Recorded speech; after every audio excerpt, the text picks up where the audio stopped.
தொடர்ந்து நாங்கள் கர்த்தருடைய சில வார்த்தைகளை நாங்கள் கேட்டு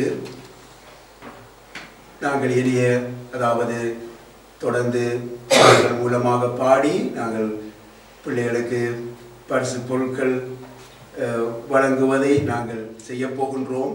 அதற்கு முன்பாக இந்த இடத்திலே நாம் கூடியிருக்கின்ற நாம் ஆண்டவர் இயேசு கிறிஸ்துவின் பிறப்பை நாங்கள் கொண்டாடும்படியாக கூடியிருக்கிறோம். ஆகவே இந்த ஆண்டவர் இயேசு கிறிஸ்துவின் பிறப்பை நாம் அர்த்தம் இல்லாமல் நாம் கொண்டாடக்கூடாது. ஆண்டுடைய பிறப்பை குறித்து நாம் தெளிவு பெற்றவர்களாய் நாங்கள் இந்த இடத்தை விட்டு செல்ல வேண்டும். இதுதான் தேவனுடைய விருப்பமாயிருக்கிறது. என்றால் இன்றைக்கு ஆண்டவர் இயேசு கிறிஸ்துவின் பிறப்பை குறித்து இன்றைக்கு உலகம் அடங்கிலும் அவர்கள் கொண்டாடுகிறார்கள். அந்த கொண்டாட்டங்கள் பல வழிகளிலே சொல்ல போனால் ஆண்டவர் இயேசு கிறிஸ்து ஏன் பிறந்தார் என்ற அந்த எண்ணம் கூட இல்லாமல் கொண்டாடப்படுவதாம் இருக்கின்றது. ஆகவே ஆண்டவர் இயேசு கிறிஸ்துவின் பிறப்பை குறித்து நாம் சிறிது தெளிவு பெற்றுக் கொள்வது நம்முடைய ஜீவியத்துக்கு நமக்கு பெரிதான ஒரு ஆசீர்வாதமாய் இருக்கும் என்று நான் முழுமையாக விசுவசிக்கின்றேன். அருமையான நம்முடைய பிள்ளைகளே, அருமையான நண்பர்களே, அருமையானவர்களே, ஆண்டவர் இயேசு கிறிஸ்துவினுடைய பிறப்பு இன்றைக்கு கிறிஸ்துவிற்கு முன்பு 740 வருஷம், சுமார் 740 வருஷத்துக்கு முன்பாக மீகா என்ற தீர்க்கதரிசியினால் முன்னறிவிக்கப்பட்டு பல ஆண்டுகள் அநேகரால் எதிர்பார்க்கப்பட்டிருந்து, அதாவது இப்படி ஒருவர் பிறப்பார் என்ற ஒரு செய்தி முன்னறிவிக்கப்பட்டு அவருடைய பிறப்பு எப்போ இருக்கும் என்று சொல்லி பல ஆண்டுகளாக அநேகர் எதிர்பார்த்திருந்தார்கள். இவ்விதமாக எதிர்பார்த்திருந்த வேளையிலே இன்றைக்கு 2000 ஆண்டுகளுக்கு முன்பாக ஆண்டவர் இயேசு கிறிஸ்து பிறந்தார். இந்த முன்னறிவிக்கப்பட்ட அந்த தீர்க்க தரிசனமானது இன்றைக்கு 2000 ஆண்டுகளுக்கு முன்பாக இதன் மூலமாக நிறைவேறியது. அதாவது இந்த உலகத்தில் இன்றைக்கு மனிதர் பிறக்கின்றார்கள், ராஜ வம்சத்திலே பிறக்கின்றார்கள். ஆனால் ராஜாவாக பிறந்தது இல்லை, ராஜகுமாரர்களாக பிறக்கின்றார்கள். இவ்விதமாக அவர்கள் பிறகு ராஜாவாக உருவாக்கப்படுகிறார்கள். ஆனால் ஆண்டவர் இயேசு கிறிஸ்து இந்த உலகத்திலே பிறக்கும் பொழுதே ராஜாவாக பிறந்தார் என்றுதான் நாங்கள் பார்க்கின்றோம் வேதத்தில். மட்டுமல்ல, ஆண்டவர் இயேசு அவருடைய பிறப்பை குறித்து நாம் பார்க்கும் பொழுது அது ஒரு அதிசயமானது. அதாவது தேவன் மனிதனாக இந்த உலகத்திற்கு வந்த சம்பவம் தான் இந்த நாள், நாம் கொண்டாடுகின்ற இந்த நாள். பரலோக தேவன் என்னையும் உங்களையும் படைத்தவர், இந்த மனுக்குலத்தை படைத்தவர், இந்த பூமியை உருவாக்கியவர், இந்த பூமியில் உள்ள அனைத்தையும் உருவாக்கியவர், அண்ட சராசரங்களையும் படைத்தவர். இந்த உலகத்திலே, இந்த உலகத்திற்கு இந்த ஈன மனுஷராய நம்மை தேடி மனித உருவெடுத்து பிறந்தார் என்ற செய்திதான் இன்றைக்கு நாங்கள் கொண்டாடுகின்ற இந்த நாள். அருமையானவர்களே, அதாவது பாவத்திலே துளைந்து போன இந்த மனுக்குலத்தை, மனிதனை தேடி பரலோக தேவன் இந்த உலகத்துக்கு வந்தார் என்ற செய்தி அது ஒரு அதிசயமானதுதான். அருமையானவர்களே, இந்த பரிசுத்த பைபிளில இருக்கின்ற பகுதியிலே, ரோமர் என்று எழுதப்பட்டிருக்கிற பகுதியிலே 3வது அதிகாரத்திலே 23வது வசனத்திலே அங்கே சொல்லப்பட்டிருக்கின்றது, எல்லோரும் பாவம் செய்து தேவ மகிமையற்றவர்களானார்கள். எல்லோரும் பாவம் செய்து தேவ மகிமையற்றவர்களானார்கள். பின்ன அப்படியாயின் இந்த மனுக்குலமானது பாவ சந்ததியாய் இருக்கிறது. இந்த உலகமே பாவ சந்ததியால் தான் நிறைந்து போயிருக்கின்றது. ஆகவே இந்த மனுக்குலம் விடுதலையாக வேண்டும். இதுதான் தேவனுடைய திட்டம். இந்த தேவனுடைய திட்டத்தை ஒவ்வொரு மனிதனும் நிச்சயமாக அறிந்திருக்க வேண்டும் அருமையானவர்களே. பின் ஆகவே இந்த மனுக்குலம் விடுதலையாக வேண்டும், பின் இந்த மனுஷன் விடுதலையாக வேண்டும். ஏனென்றால் ஒவ்வொரு மனிதனும் பாவியாயிருக்கிறான், ஒவ்வொரு மனிதனும் பாவியாயிருக்கின்றான். பின்ன பாவியான மனுஷன் தன்னைத்தான் விடுவித்துக் கொள்ள முடியாது, அவன் ஒரு பொழுதையும் விடுவித்துக் கொள்ள முடியாது. அவன் தன்னுடைய நற்கிரிகளினால் தன்னுடைய பாவத்திலிருந்து விடுதலையாகிவிட முடியாது. அவனை விடுவிக்க இன்னொரு மனிதனாலும் முடியாது. ஏனென்றால் அந்த மனிதனும் பாவியாய்த்தான் இருக்கின்றான். எந்த உலகத்தில் எந்த மூலையில சென்றாலும் எவரும் எந்த ஒரு மனிதனை விடுதலையாக்க முடியாது. ஏனென்றால் அவன் பாவியாய்த்தான் இருக்கிறான். ஏனென்றைக்கு மதத்தை ஸ்தாபித்த ஸ்தாபகர்கள் கூட அவர்கள் மனிதரை விடுவிக்க முடியாது. ஏனென்றால் அவர்களும் மனிதர்கள், அவர்களும் பாவிகளாகத்தான் இருக்கிறார்கள். ஆகவே மனுக்குலம் பாவத்தோடு இருக்கும் பொழுது இந்த பாவத்திலிருந்து விடுதலையாக்க தேவன் ஒருவரால் தான் முடியும், படைத்த தேவனால் தான் முடியும். ஆகவேதான் இந்த விடுதலையாக்க முடியாமல் இருக்கின்ற இந்த மனிதனுடைய நிர்பந்தமான நிலையை கண்டு ஒரு நாள் 2000 ஆண்டுகளுக்கு முன்பாக பரலோக தேவன் இந்த பூமியிலே மனிதனாக உருவெடுத்தார். அருமையானவர்களே, எனக்கு அருமையானவர்களே, அன்பானவர்களே, தேவன் ஒருவரே பாவம் இல்லாதவர்.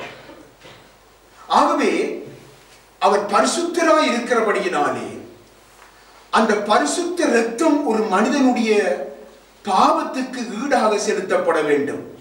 இதைத்தான் இன்றைக்கு மனிதர்கள் தங்களுடைய பாவத்துக்கு பரிகாரமாக பலவிதமான மிருக பலிகளோ மற்ற பலிகளையோ பறவைகளையோ பலிகளாக செலுத்துகின்ற வளமைகள் உண்டு அருமையானவர்களே. ஆனால் இவையெல்லாம் ஒரு மனிதனுடைய பாவத்திலே இருந்து அதை மூடி வைத்திருந்ததை தவிர பாவத்தை பரிகரிக்கவில்லை, பாவம் முற்றாக அவனிலிருந்து நீங்கி விடவில்லை. ஆகவேதான் இவை எல்லாவற்றினாலும் மனிதன் அவன் என்ன செய்கின்றான், இவ்விதமான பலிகளினால் மீண்டும் அவன் பாவம் செய்கின்றவனாயிருக்கிறான். ஏனென்றால் பாவம் அவனுக்குள் மறைந்திருக்கின்றது. எனவேதான் பாவம் வேதத்திலே இருக்கின்ற நியதி என்னென்றால் இரத்தம் சிந்துதல் இல்லாமல் பாவ மன்னிப்பு இல்லை. ஆகவேதான் அந்த இரத்தம் எப்படியாக சிந்தப்பட வேண்டும், பாவம் இல்லாத இரத்தமாய் இருக்க வேண்டும். அதுதான் ஒரு பாவியை கழுவ முடியும், அந்த பாவத்திலிருந்து விடுதலையாக்க முடியும். எனவேதான் தேவன், பரிசுத்த தேவன் இந்த உலகத்திற்கு மனிதனாக பிறந்து தம்மையே பலியாக ஒப்பு கொடுத்த ஒரு சம்பவம் அருமையானவர்களே. எனக்கு அருமையானவர்களே, இன்றைக்கு பொதுவாக இன்றைக்கு நீங்கள் அறிந்திருப்பீர்கள், தேவன் பாவங்களை மன்னிக்கிறவர் என்பதை எல்லா மனுஷருக்கும் தெரியும். படைத்த தேவன் பாவங்களை மன்னிக்கிறவர், மனுஷனுடைய பாவங்களை மன்னிக்கிறவர், சாபங்களை எடுத்து போடுகிறவர் என்பதை எல்லாருக்கும் தெரியும். அவர் ஒரு பரிசுத்தர் என்பதை எல்லா மனுஷரும் ஏற்றுக்கொள்ளுகிறார்கள். தேவன் பரிசுத்தமானவர், அவருக்கும் பாவத்துக்கும் எந்த தொடர்புமே இல்லை, அவர் பாவம் இல்லாதவர் என்ற அறிவு மனிதனுக்கு உண்டு. ஆனா இந்த மனிதனுக்கு ஏற்பட்ட இந்த அறிவுதான் தேவன் துஷ்ட நிக்கிரகம் சிஷ்ட பரிபாலனம் செய்கிறவர் என்ற அந்த எண்ணத்தை மனுஷனுக்குள்ளே உண்டாக்கும் பல மார்க்கங்களை உருவாக்க காரணமாய் அமைந்தது. அதாவது தேவன் துஷ்ட நிக்கிரகம் சிஷ்ட பரிபாலனம் செய்கின்றவர். பின்ன இந்த பாவம் செய்தவர்களை, அதாவது இதனுடைய அர்த்தம் பாவம் செய்தவர்களை கொன்று நிக்கிரகம் பண்ணுகின்ற தேவ அவதாரங்கள் மனிதனுக்கு அவசியம் தேவையாயிருந்தது. ஆகவே அவ்விதமான அவதாரங்களை அவர்கள் தங்களுக்கென்று ஏற்படுத்தி அவர்கள் என்ன செய்தார்கள், அவற்றை வணங்க ஆரம்பித்தார்கள் என்பது நாங்கள் எல்லாரும் அறிவோம். ஆனாலும் அறியார்கள் என்ற நாளிலே நீங்கள் அறிந்து கொள்ள வேண்டும் என்று விரும்புகிறோம். அருமையானவர்களே, கடவுள் அன்பே உருவானவர் என்று சொல்லி எல்லோரும் சொல்லுவார்கள், எல்லோரும் அதை ஏற்றுக்கொள்ளுகிறார்கள். ஆனாலும் அதை சொன்னாலும் அவருடைய பூரண அன்பு அதை மனுக்குலம் விளங்கிக் கொள்ள முடியவில்லை. அது என்ன, தேவன் அன்பே உருவானவர், அன்பே கடவுள் என்று சொல்லுகிறோமே, ஆனால் அந்த கடவுள் அன்பாயிருக்கிறார் என்று நாங்கள் ஏற்றுக்கொள்ளுகிறோம். ஆனால் அந்த பூரண அன்பை மனுஷர் விளங்கிக் கொள்ளவில்லை அறிஞர்களே. ஆகவே தேவனுடைய பூரண அன்பின் அந்த வெளிப்படுத்தலாகிய ஆண்டவர் இயேசு கிறிஸ்து இந்த உலகத்திலே வெளிப்படும் வரை, ஆண்டவர் இயேசுதான் வந்து இந்த உலகத்தில அந்த தேவனுடைய அன்பு என்ன என்பதை வெளிப்படுத்தினார். ஆகவே அவர் வந்து இந்த உலகத்திலே அந்த அன்பை வெளிப்படுத்தும் வரை இந்த துஷ்ட நிக்கிரகம் சிஷ்ட பரிபாலனம் செய்யும் தெய்வங்களை குறித்தே ஜனங்கள் அறிந்திருந்தார்கள். ஏன் அருமையானவர்களே, வேதத்திலே சொல்லப்பட்டிருக்கிற மோசே கூட அந்த நிலையில் தான் இருந்தார் அருமையானவர்களே. இந்த நிலையில தான் மனுஷர் அந்த வெளி தோற்றத்தின்படி அவர்கள் சன்மார்க்கராய் இருந்தார்கள். அடுத்தது கையுமையுமாய் பிடிக்கப்படாதவர்களாய் இருந்தார்கள், பாவத்திலே பிடிக்கப்படாதவர்களாய் இருந்தார்கள். ஆனால் அதே வேளையிலே பாருங்கள், அவர்கள் சன்மார்க்கராய் உலகத்திலே காணப்படுகிறார்கள். அதே நேரத்திலே கையுமையுமாக பாவத்திலே பிடிக்கப்படாத மனுஷராய் காணப்படுகிறார்கள். அப்படிப்பட்ட நிலையிலே அவர்கள் தேவனுடைய பார்வையிலே அவர்கள் குற்றவாளிகளாக காணப்படுகிறார்கள். இந்த உலகத்தில் குற்றவாளிகள் இல்லை. அவர்கள் மிகவும் நல்ல மனிதர்கள் என்று சொல்லி போற்றப்படுகிறார்கள், புகழப்படுகிறார்கள். ஆனால் அருமையானவர்களே, படைத்த தேவனுடைய பார்வையிலே அவர்கள் குற்றவாளிகளாக இருக்கிறார்கள். அவ்விதமாக இந்த உலகத்திலே நல்ல மனிதர்கள் என்று சொல்லப்படுகிறவர்கள் இன்றைக்கு பாவத்தை செய்து பிடிபடுகிறவர்களை அவர்களை குற்றவாளிகளாக அவர்கள் தீர்த்து விடுகின்றார்கள். ஆனால் தேவனுடைய பார்வையிலே அவர்களும் இவர்களும் ஒரே குற்றவாளிகளாய்த்தான் காணப்படுகிறார்கள். ஆகவே இன்னுமாய் நாங்கள் பார்க்கும் பொழுது இப்படிப்பட்ட ஒரு மனுக்குலத்துக்கு ஒரு நிச்சயமாக ஒரு முழு விடுதலை வேண்டும், ஒரு பூர்ண விடுதலை வேண்டும்.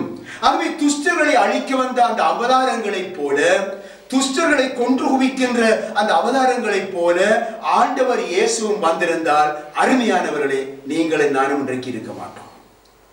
நீங்களும் நானும் பரிசுத்தமானவர்கள் அல்ல. நீங்களும் நானும் இருக்க முடியாது. இந்த உலகத்திலே இருக்கிற மனுக்குலம் முழுவதையுமே ஆண்டவர் இயேசு நிச்சயமாக அழித்திருப்பார். ஏனென்றால் அவர் அதாவது துஷ்ட நிக்கிரகம் சிஷ்ட பரிபாலனம் செய்கிறவராக வந்திருந்தார். ஆனால் இங்கேதான் நன்றாக தெரிந்து கொள்ள வேண்டும், கெட்டுப்போன தன்னுடைய பிள்ளையை நன்றாக புரிந்து கொள்ளுங்க. இன்றைக்கு கெட்டுப்போன தன்னுடைய பிள்ளையை அவனுடைய மனமாற்றத்தை தான் ஒரு தகப்பன் எதிர்பார்த்திருப்பார்.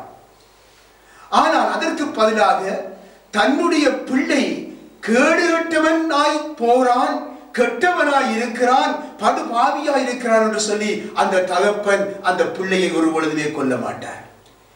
ஏனென்றால் பெற்ற தகப்பன் அந்த பிள்ளையுடைய மனமாற்றத்தை அவர் எதிர்பார்த்திருக்கின்றார். அவனுடைய பாவத்தை, அவனுடைய வழியை அந்த தகப்பன் வெறுக்கின்றார். ஆனால் அவனை அவர் நேசிக்கின்றார். இதைத்தான் ஆண்டவர் இயேசு செய்தார். இதைத்தான் ஆண்டவர் இயேசு செய்தார். எனக்கு அருமையானவர்களே, இந்த கெட்டுப்போன அந்த பிள்ளையை எவ்விதமாக அந்த தகப்பன் நேசிக்கிறானோ அதே போன்றுதான் தேவன் ஒவ்வொருவரையும் நேசிக்கின்றார். இங்கேதான் பாருங்கள், இந்த முழு உலகத்திற்குமே ஒரு தேவையான ஒரு பிரதானமான ஒரு தேவனுடைய அன்பின் பிரதிபலிப்பு இங்கே ஆண்டவர் இயேசு கிறிஸ்துவின் மூலமாக இங்கே உலகம் பெற்றுக் கொள்ளுகிறது, மனுக்குலம் பெற்றுக் கொள்ளுகிறது. இதுதான் மனுக்குலத்துக்கு அவசியமானது. இன்றைய நாளில் நீங்கள் அந்த அன்பை தெரிந்து கொள்ள வேண்டும். நான் உங்களுக்கு சுருக்கமாக நான் சொல்லி முடிக்க விரும்புகிறேன்.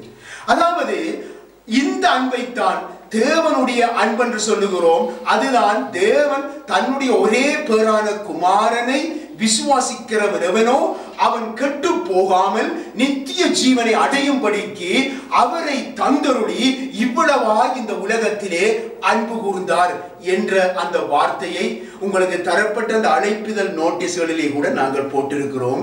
இதுதான் தேவனுடைய அன்பு. அருமையானவர்களே, இப்படியாக தேவனுடைய அன்பு மனுக்குலத்திற்கு வெளிப்படுத்தப்பட்ட பின்பு இன்றும் அந்த அன்பை இன்றைக்கு புரிந்து கொள்ளாத அநேகர் இயேசு 2000 ஆண்டுகளுக்கு முன்பு வந்த கடவுள் தானே என்று சொல்லி அவரை நிராகரிக்கிறவர்களும் இந்த உலகத்தில் உண்டுதான். ஒரு நாள் யூதர்கள் கூட ஆண்டவர் இயேசுவை பார்த்து நீர் யார் என்று தான் கேட்டாங்க. நீர் யார் என்று கேட்டாங்க. ஆனால் யூத ஜனம் அவருடைய ஜனம் என்று சொல்லி சொல்லப்பட்டிருக்கிறது. அவர்களே அவரை பார்த்து கேட்டார்கள், நீர் யார் என்று கேட்டார்கள். அதற்கு ஆண்டவர் சொன்ன பதில் என்ன தெரியுமா? பரிசுத்த பைபிளிலே சொல்லப்பட்டிருக்கிறது, நான் ஆதி முதலாய் உங்களுக்கு சொல்லி இருக்கிறவர் தான். நான் ஆதி முதலாய் உங்களுக்கு சொல்லி இருக்கிறவர் தான். நானே அவர் என்று நீங்கள் விசுவசியாவிட்டால் நீங்கள் உங்கள் பாவங்களிலே சாவீர்கள் என்று சொல்லி சொன்னார். அருமையானவர்களே, ஆதி முதலாய் சொல்லப்பட்டு முன்னறிவிக்கப்பட்டு வந்திருக்கிறவர் தான் ஆண்டவராகிய இயேசு கிறிஸ்து.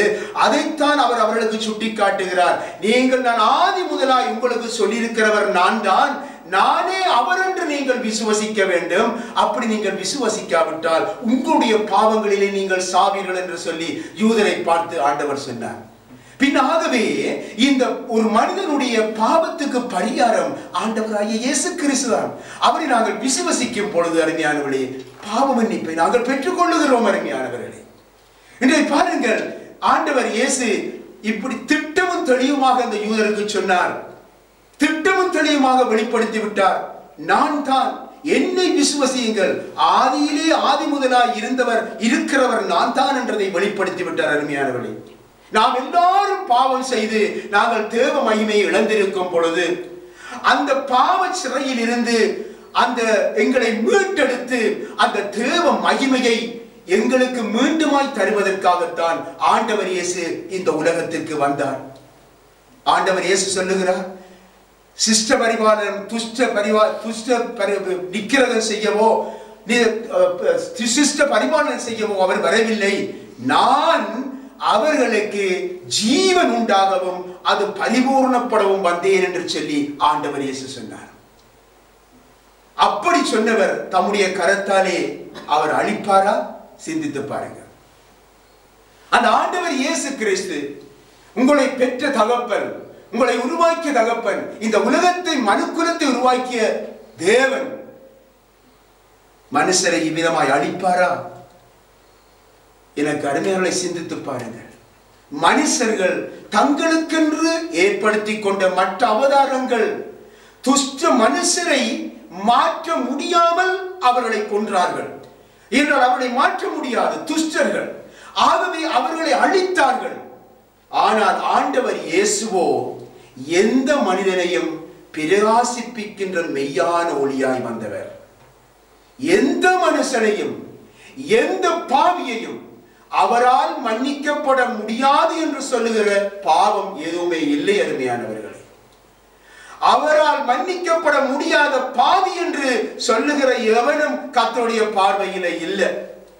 அவன் எவ்வளவு துரோகியா இருக்கலாம், இந்த உலகத்தால் அவன் தள்ளிவிடப்பட்டவனாய் இருக்கலாம், ஆனால் அந்த பாவியையும் ஆண்டவர் இயேசு ஏற்றுக்கொள்ளுகிறார். ஏனென்றால் அவரால் அவனை மாற்ற முடியும் என்று சொல்லி ஆண்டவர் சொல்கிறார். ஏனென்றால் அவரே அந்த மெய்யான ஒளி.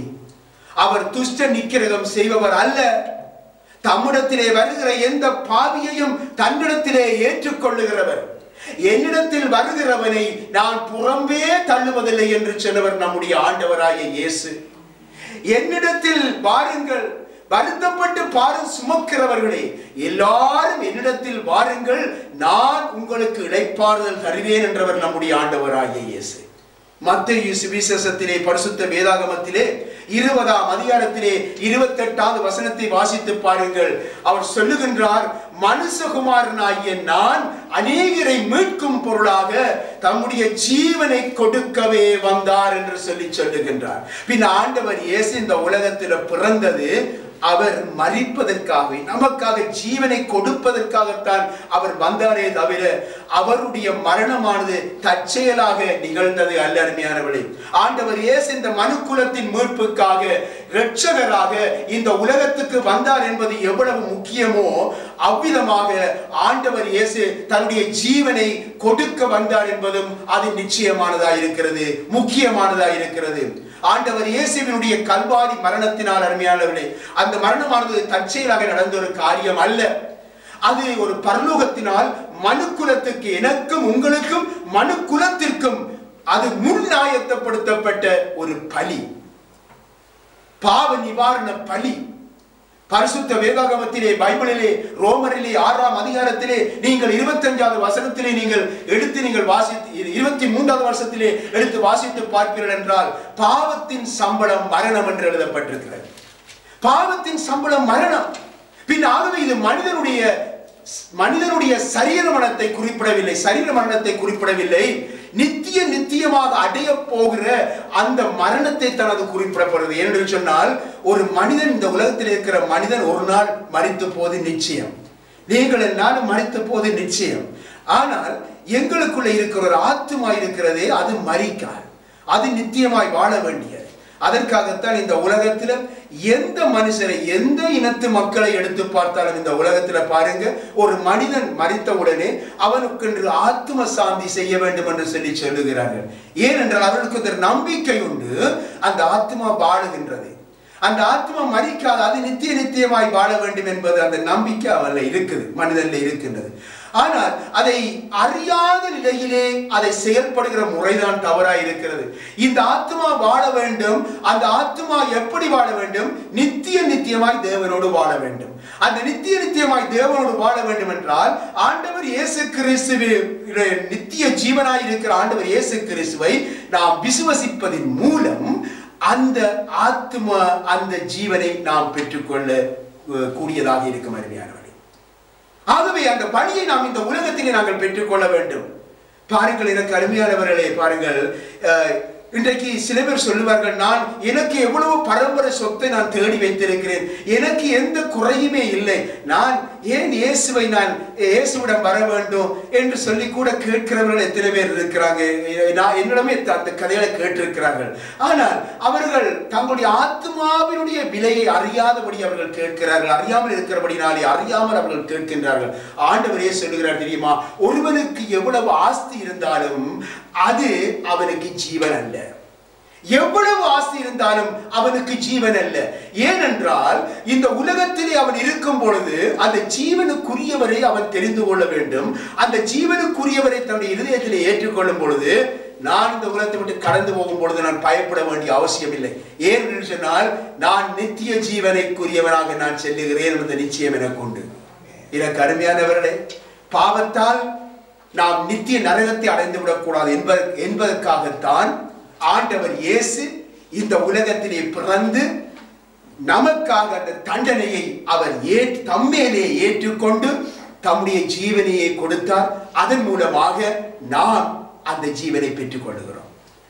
ஆகவே ஆண்டவர் இயேசு சொன்ன வார்த்தை உங்களுக்கு சொல்லுகிறேன், என்னிடத்தில் விசுவாசமாய் இருக்கிறவனுக்கு நித்திய ஜீவன் உண்டென்று மெய்யாகவே உங்களுக்கு சொல்லுகிறேன்.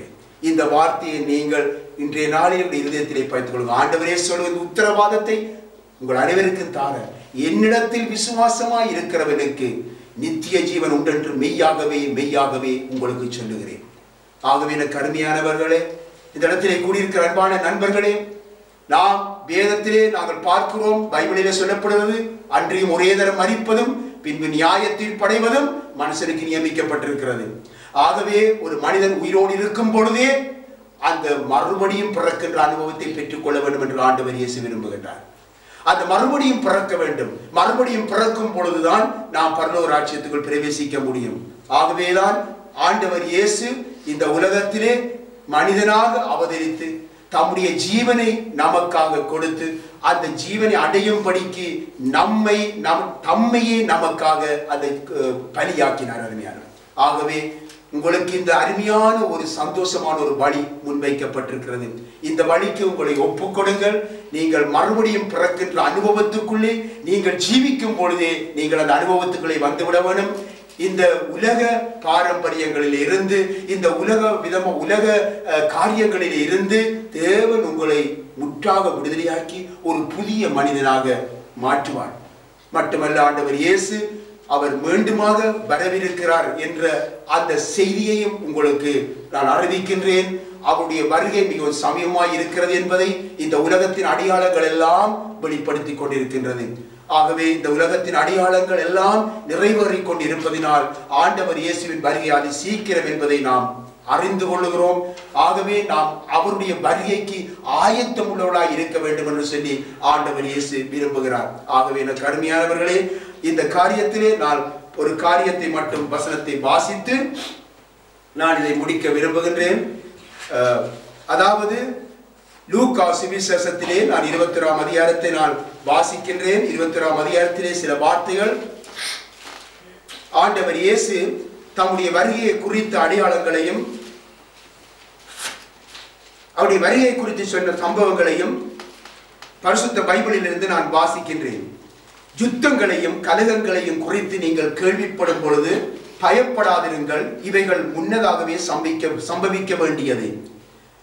ஜனத்துக்கு விரோதமாய் ஜனமும் ராஜ்யத்துக்கு விரோதமாய் ராஜ்யமும் எழும்பும். பல இடங்களிலே மகா பூமி அதிர்ச்சிகளும் பஞ்சங்களும் கொள்ளை நோய்களும் உண்டாகும். வானத்திலிருந்து பயங்கரமான தோற்றங்களும் பெரிய அடையாளங்களும் உண்டாகும்.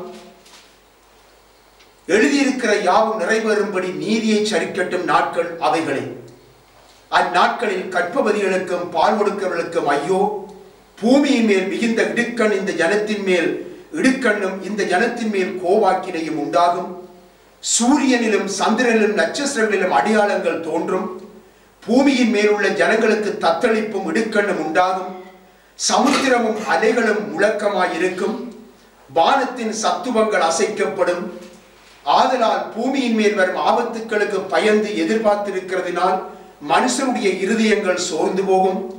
அப்பொழுது மனுஷகுமாரன் மிகுந்த வல்லமையோடும் மகிமையோடும் மேகத்தின் மேல் வருகிறதை காண்பார்கள். இவைகள் சம்பவிக்க தொடங்கும் பொழுது உங்கள் மீட்பு சமயமாய் இருப்பதினால் நீங்கள் நிமிர்ந்து பார்த்து உங்கள் தலைகளை உயர்த்துங்கள்.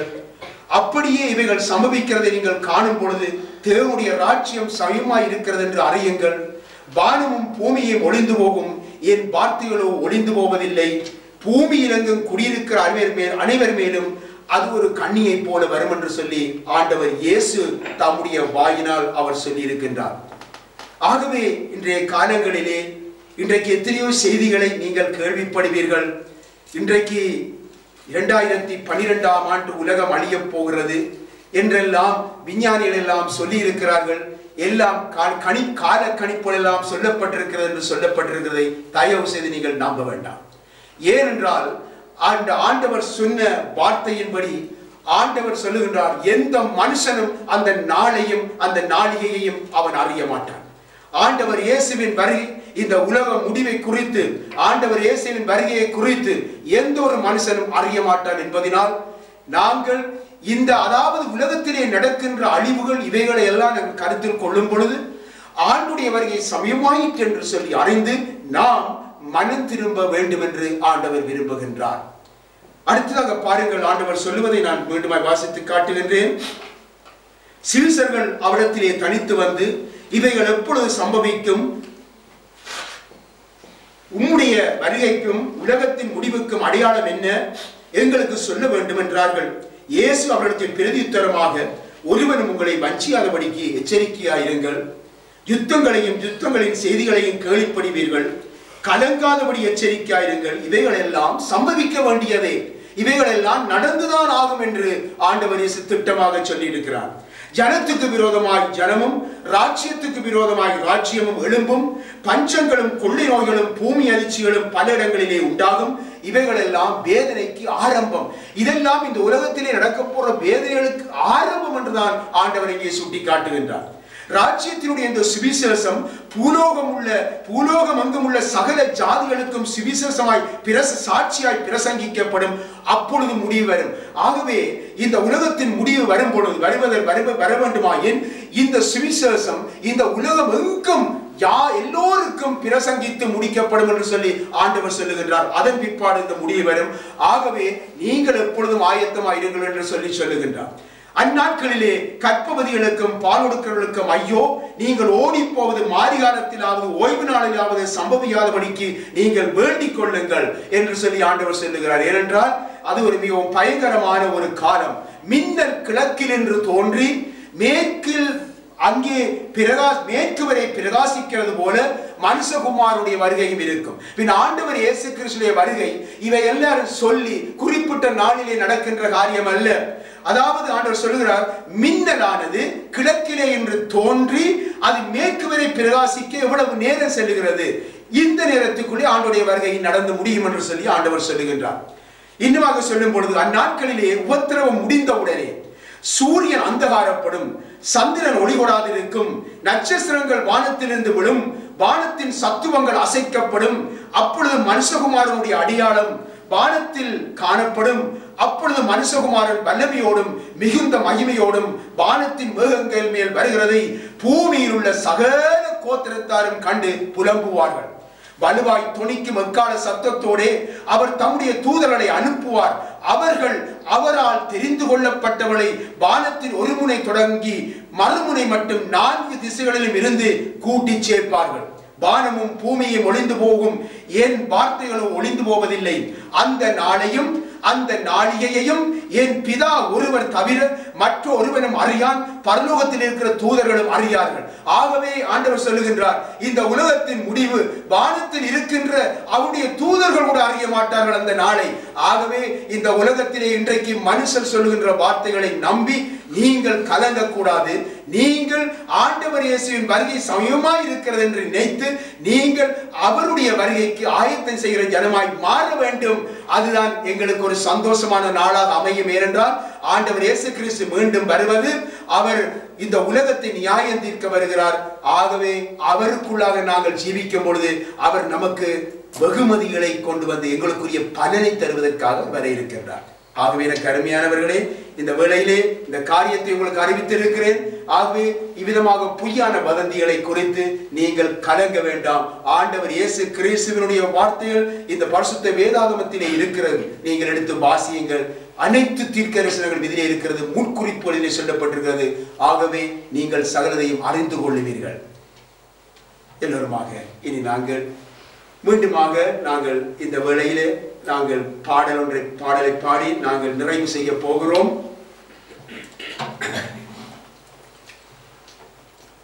இந்த வார்த்தையின் ஊடாக ஆண்டவர் இயேசு கிறிஸ்துவே ஒளியாய் வந்திருக்கிறார், தேவன் ஒளியாய் இருக்கிறார் என்று சொல்லி இன்றைக்கு எத்தனை பேர் நம்பிக்கொண்டிருக்கிறார்கள். ஆனால் அந்த ஒளியாய் உண்மைதான். அந்த ஒளியாய் இருக்கிறவர் இன்றைக்கு 2000 ஆண்டுகளுக்கு முன்பாக வந்து விட்டார். வந்துதான் அவர் சொன்னார், நானே அந்த ஒளி, என்னை விசுவசிக்க வேண்டும் என்று சொல்லி ஆண்டவர் சொன்னார். ஆகவே ஒளியாய் வந்த தேவனை நாம் காணாமல் நாம் இன்னும் அவர் வருவார் என்று எதிர்பார்த்து கூடாது.